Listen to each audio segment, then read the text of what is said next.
Good morning, I'm Brian Reagan, this is Tyler Kelly. and we welcome you to Mornings with Brian and Tyler. Today, as we continue to look at the topic of blessing and God, we look at the life of Joseph in Genesis 45, verses 5 through 8. Tyler? But now do not therefore be grieved or angry with yourselves because you sold me here, for God sent me before you to preserve life. For these 2 years the famine has been in the land, and there are still 5 years in which there will be neither plowing nor harvesting. And God sent me before you to preserve a posterity for you in the earth, and to save your lives by a great deliverance. So now it was not you who sent me here, but God, and he has made me a father to Pharaoh, and lord of all his house, and a ruler throughout all the land of Egypt. All right. Now, by the time that we get to this stage with Joseph, quite a few years have passed.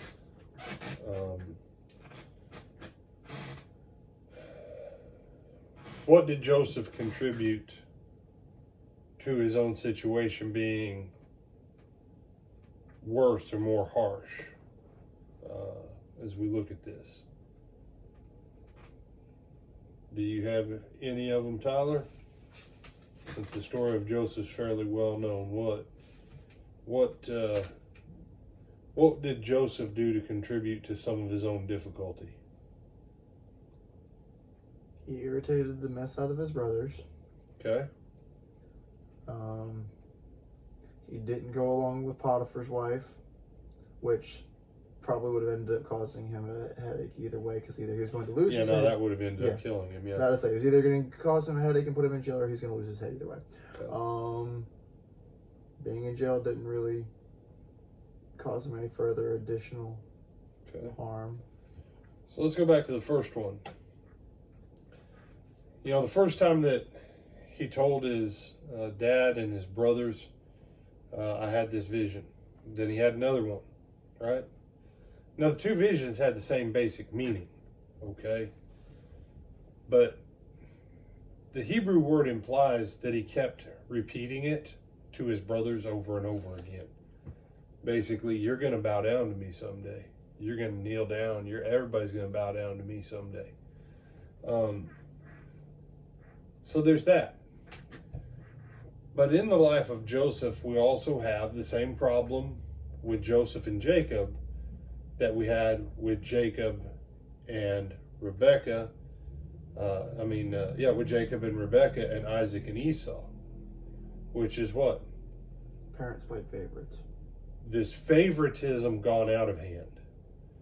Every parent, and I don't care, parents get, I treated both my kids perfectly, identically the same.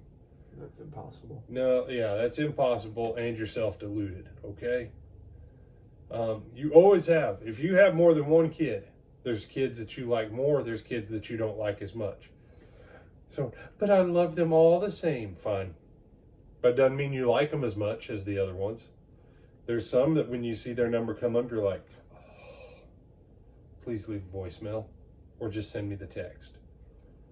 And there's others you're like, hey, how are you? Oh, it's so wonderful that your name came up.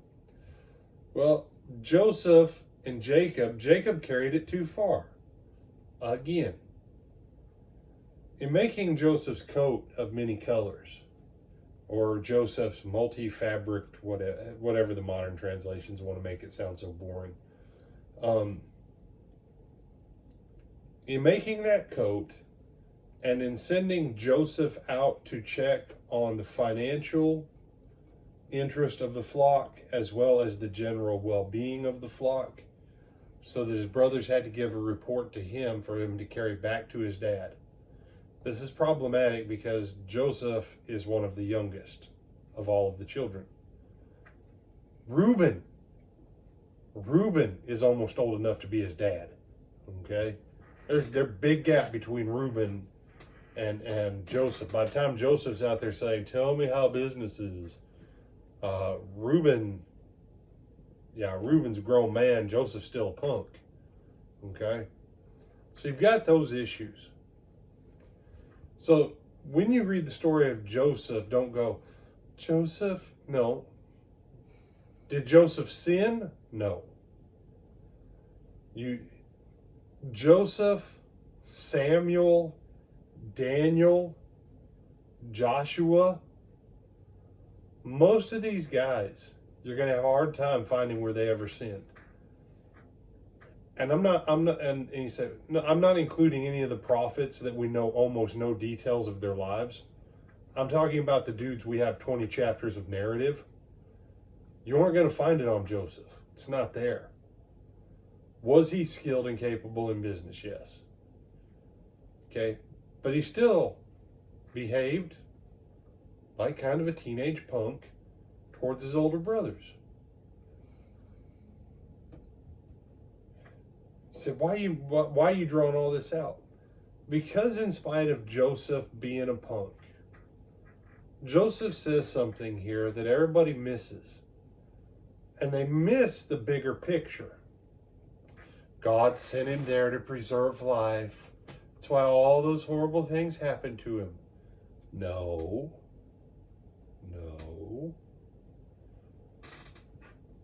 God sent him there to preserve life. Yes, that part's true. But God got him away from his brothers and his dad and all of their dysfunction while there was a chance to save him.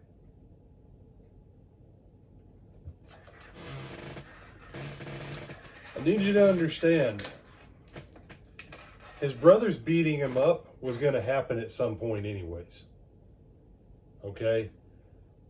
It was a mercy of God that some Midianite traders came along and they're like, hey, we can make a few bucks for ourselves. We don't have his blood guilt, and he's out of our hair for the rest of our lives. That was a mercy of God. Because honestly, what was his brother's heart that day, Tyler? At least 10 of them. They're out to kill him. Well, 9, because Benjamin wasn't there. Right. So, you say, well, what about, okay. So 10 brothers, not counting Joseph and Benjamin. 10 brothers. One of them says, let's sell him into slavery so we don't have blood guilt. One of them, he leaves. When he comes back, he's grief-stricken because he's gone, because he had planned on trying to get him back to dad. So at least 8 of the 10 planned on killing him for real at some point. And one of them was willing to kill him if there wasn't profit in it for him. When 9 people want to kill you, and they've already done the initial stuff to kill you, it's only a matter of time till you dead. Okay? Because Joseph ain't got enough game to fight all of them and win. Especially now that he's stuck in the pit or whatever he's in at the time. So, and we're going to come back to this one later, but when you look at that initial event, realize that God having the Midianites come along, that was God's providence. Had it been anybody other than some guys that were going to sell him into slavery and take him as a slave, his brothers probably would have been like, oh, no, we got nothing. But they're like, hey, you guys want to, man, we got a top-notch slave in a pit. He's healthy, because he was still super healthy and fit, right? Good slave. God sent those Midianites and kept Joseph alive, because brothers were going to kill him, if not that day, very soon. And they were willing to lie to their dad and say that he fell to misfortune and kept up the lie for decades. So when you read these accounts, start to see the bigger picture of the interplay of the human relations so that you can see the providence of God, so that when you read where Joseph says, God sent me here, Joseph put pieces together. Problem is, most of us have never put them together in church.